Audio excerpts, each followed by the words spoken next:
Hello viewers, welcome to my YouTube channel.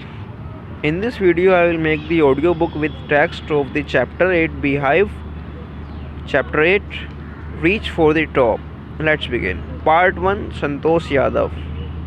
Before you read, first think for a while and make a list of 3 or 5 persons you idealize or admire very much for their achievements.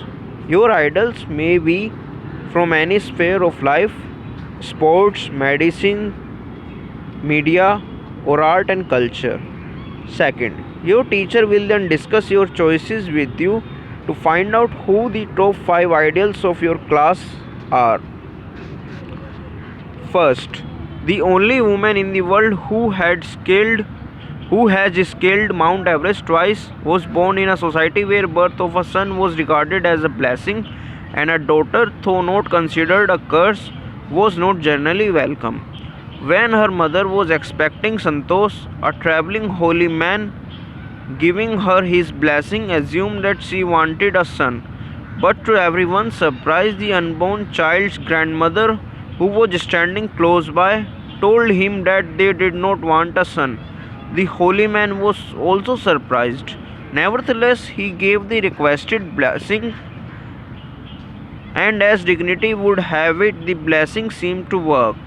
Santosh was born the sixth child in a family with 5 sons, a sister to 5 brothers. She was born in a small village of Joniawas of Rewari district in Haryana.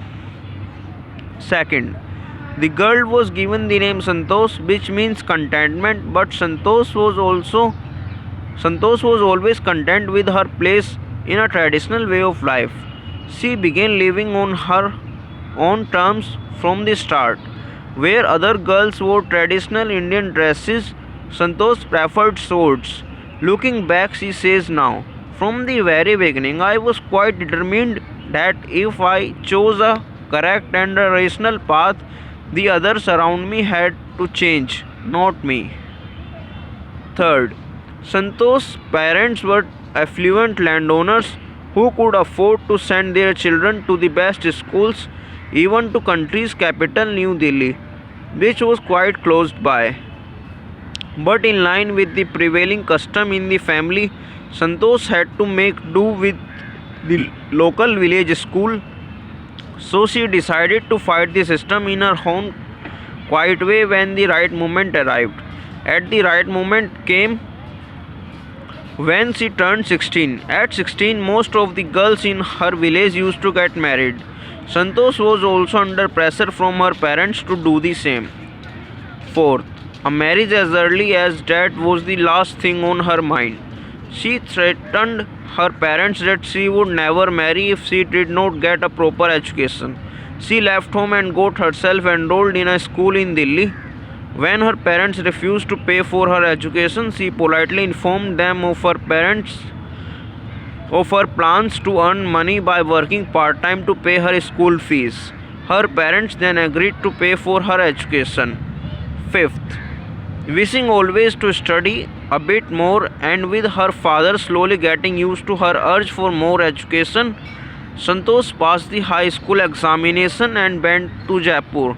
She joined Maharani College and got a room in Kasturba Hostel.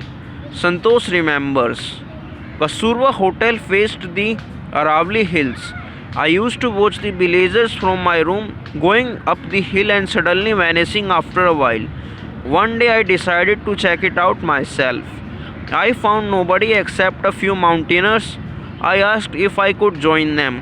To my pleasant surprise, they answered in affirmative and motivated me to take the climbing.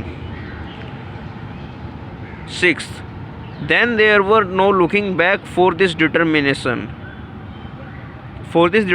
girl. She saved money and enrolled in a course at Uttarkashi's Nehru Institute of Mountaineering. My college semester in Jaipur was to end in April, but it ended on the 9th of May, and I was supposed to be in Uttarkashi on 21st, so I did not go back home. Instead, I headed straight for the training. I had to write a letter of apology to my father, without whose permission I had got self-enrolled at Uttarkashi. 7th, Thereafter, Santosh went on an expedition every year. Her climbing skills matured rapidly. Also, she developed a remarkable resistance to cold and the altitude. Equipped with an iron will, physical endurance, and an amazing mental toughness, she proved herself repeatedly. The culmination of her hard work and sincerity came in 1992, just 4 years after she had shyly asked the Aravalli mountaineers if she could join them. At barely 20 years of age, Santosh Yadav scaled Mount Everest, becoming the youngest woman in the world to achieve that feat. If her climbing skills, physical fitness, and mental strength impressed her seniors, her concern for others and desire to work together with them found her a special place in the heart of fellow climbers. 8th. During the 1992 Mount Everest mission, Santosh Yadav provided special care to a climber who lay dying at the South Pole. She was unfortunately unsuccessful in saving him. However, she managed to save another climber, Mohan Singh, who would have met with the same fate had she not shared her oxygen with him. 9th. Within 12 months, Santosh found herself a member of an Indo-Nepalese women's expedition that invited her to join them. She then scaled the Everest a second time, thus setting a record as the only woman to have scaled the Everest twice, and securing for herself and India a unique place in the annals of mountaineering. In recognition of her her achievements, the Indian government bestowed upon her one of the nation's top honors, the Padma Shri. 10th. Describing her feelings when she was literally on the top of the world, Santosh said, "It took some time for the enormity of the moment to sink in. Then I unfurled the Indian tricolor and held it aloft on the roof of the world. The feeling is indescribable. The Indian flag was flying on top of the world. It was truly a spiritual moment. I feel proud as an Indian." Also a fervent environmentalist, Santosh collected and brought down 500 kilograms of garbage from the Himalayas. Now moving on to second part, listeners. Part 2, Maria Sharapova.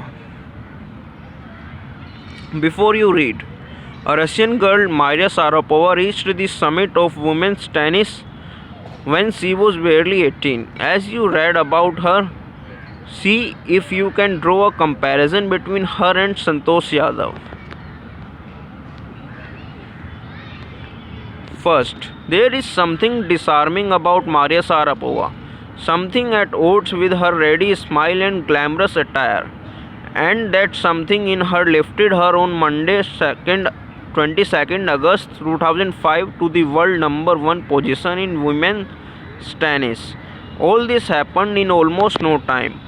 Posed beyond her years, the Siberian-born teenager took just 4 years as a professional to reach the pinnacle.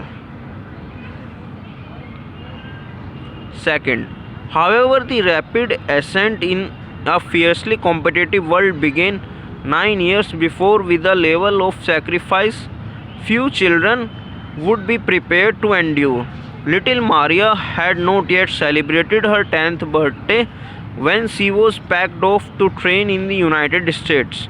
That trip to Florida with her father Yuri launched her onto the path to success and stardom. But it also required a heart-wrenching 2-year separation from her mother Yelena. The latter was compelled to stay back in Siberia because of visa restrictions.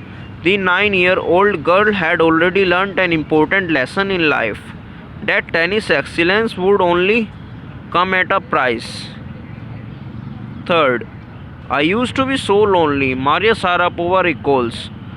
I missed my mother terribly. My father was working as much as he could to keep my tennis training going, so he couldn't see me either. Fourth, because I was so young, I used to go to bed at 8 p.m. The other tennis pupils would come in at 11 pm and wake me up and order me to tidy up the room and clean it. Fifth, instead of letting that depress me, I became more quietly determined and mentally tough. I learned how to take care of myself. I never thought of quitting because I knew what I wanted. When you come from nothing and you have nothing, then it makes you very hungry and determined. I would have put up with much more humiliation and insults than that to steadfast purpose my dream. Sixth, that toughness runs through Maria even today. It was the key to her bagging the women's singles crown at Wimbledon on 2004. In 2004 and to her meteoric rise to world number one sport the following year. 7th, while her journey from frozen plains of Siberia to summit of women's tennis touched the hearts of tennis fans, for the youngster herself there appears to be no room for sentiment. The straight looks and answers she gives when she asked about her ambition makes it imply clear that she considered the sacrifices were worth it. I am very competitive. I work hard at what I do. It is my job. This is her mantra for success. Though Maria Sharapova speaks with a pronounced American accent, she proudly parades her Russian nationality. Clearing all doubts, she says, I am Russian. It is true that the US is a big part of my life, but I have Russian citizenship. My blood is totally Russian. I will play the Olympics for Russia if they want me. 9th, like any number of teenage sensations, Maria Sharapova lists fashion, singing and dancing as her hobbies. She loves reading the novels of Arthur Conan Doyle. Her fondness for sophisticated evening gowns appears at the odds with her love of pancakes with chocolate spread and fizzy orange drinks. 10th, Maria Sharapova cannot be pigeonholed or categorized. Her talent, unwavering desire to succeed, and readiness to sacrifice have lifted her to the top of the world. Few would grudge her the riches she is now reaping. This is what she has to say about her monetary gains from the tennis. Of course, money is a motivation. Tennis is a business and a sport. But the most important thing is to become number one in this world. That's the dream that kept me going. Thank you, everyone.